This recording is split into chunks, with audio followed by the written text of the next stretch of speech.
Shalom Bapak Ibu, saudara-saudari yang terkasih dalam Tuhan. Jumpa lagi dengan saya Pana Love Ministry dalam renungan firman Tuhan hari ini. Doa dan harapan saya kiranya Bapak Ibu saudara-saudari terpelihara baik dalam anugerah Tuhan Yesus Kristus. Nah itu sebelum kita merenungkan firman Tuhan, baiklah kita menghadap Tuhan di dalam doa. Kita berdoa. Bapa di surga, Bapa dalam nama Tuhan Yesus Kristus, kami sungguh mengucap syukur kembali lagi hari ini kami boleh menghampiri tahta hadirat-Mu untuk merenungkan kebenaran firman-Mu.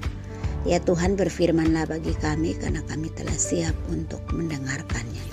Demi Kristus Yesus kami berdoa. Haleluya. Amin.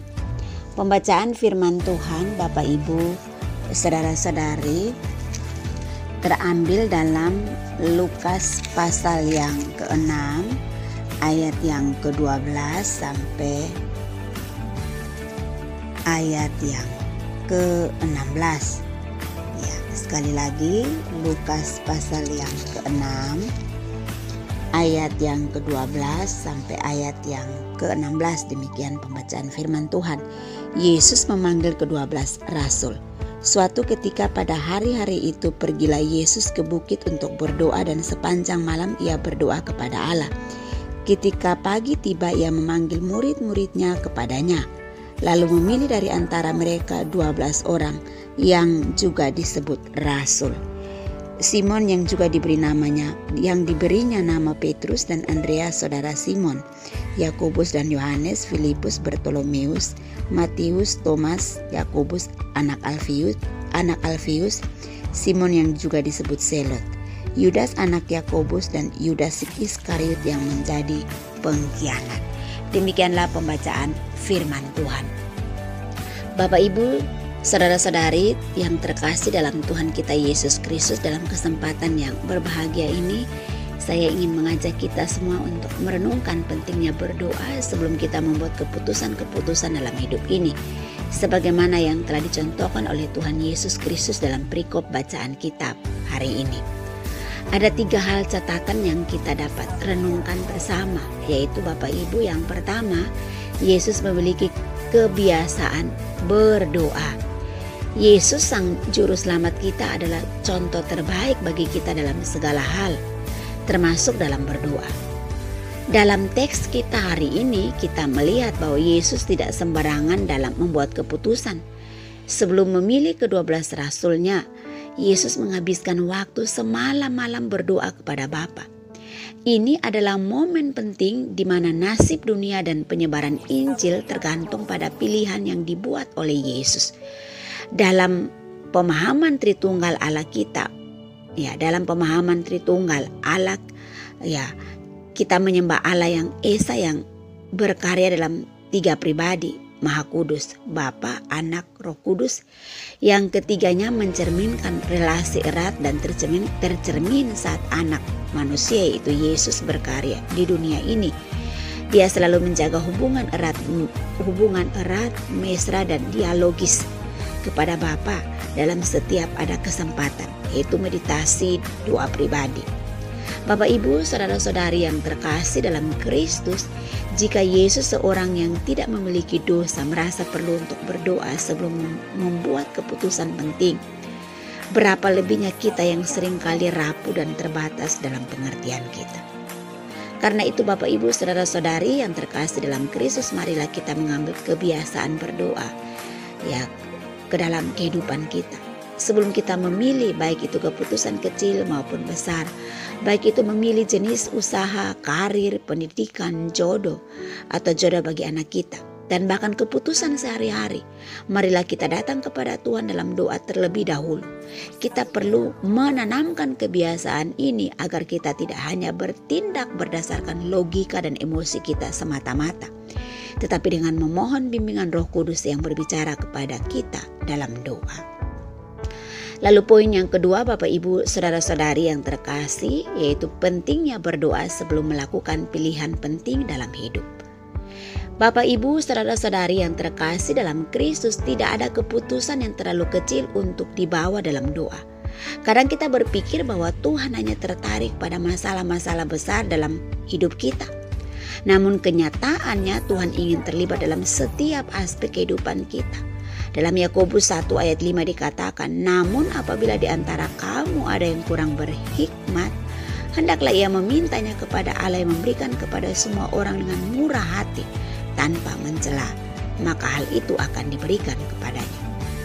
Bapak, Ibu, saudara-saudari yang terkasih, doa tidak hanya akan mengubah situasi, tetapi doa juga mengubah kita. Ketika kita berdoa, hati kita akan diselaraskan dengan kehendak Tuhan. Kita menjadi lebih peka terhadap suaranya dan petunjuknya.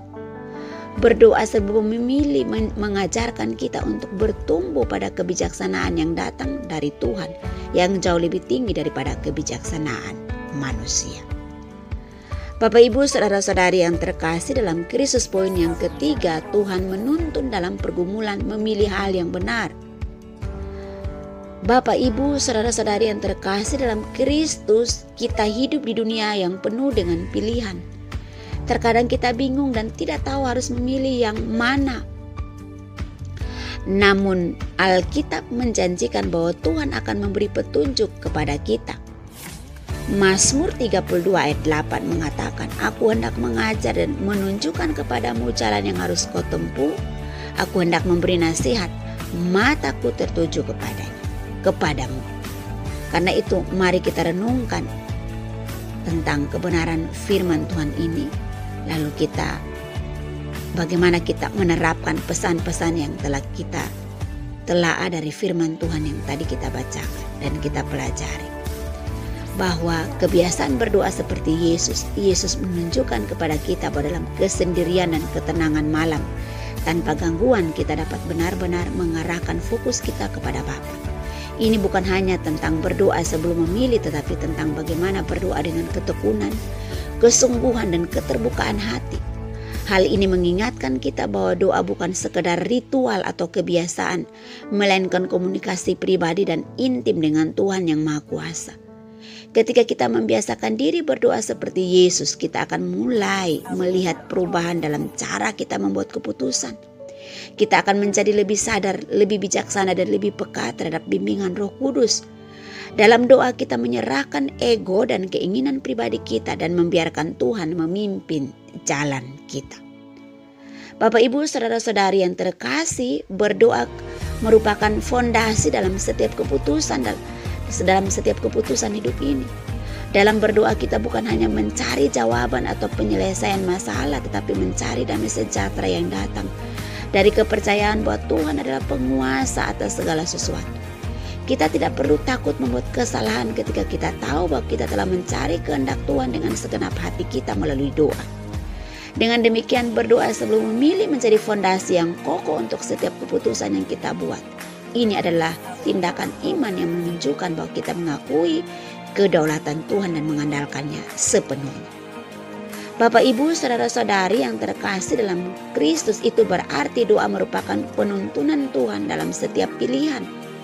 Yesus tidak hanya mengajarkan kita untuk berdoa, tetapi juga untuk mengandalkan penuntunan Bapa.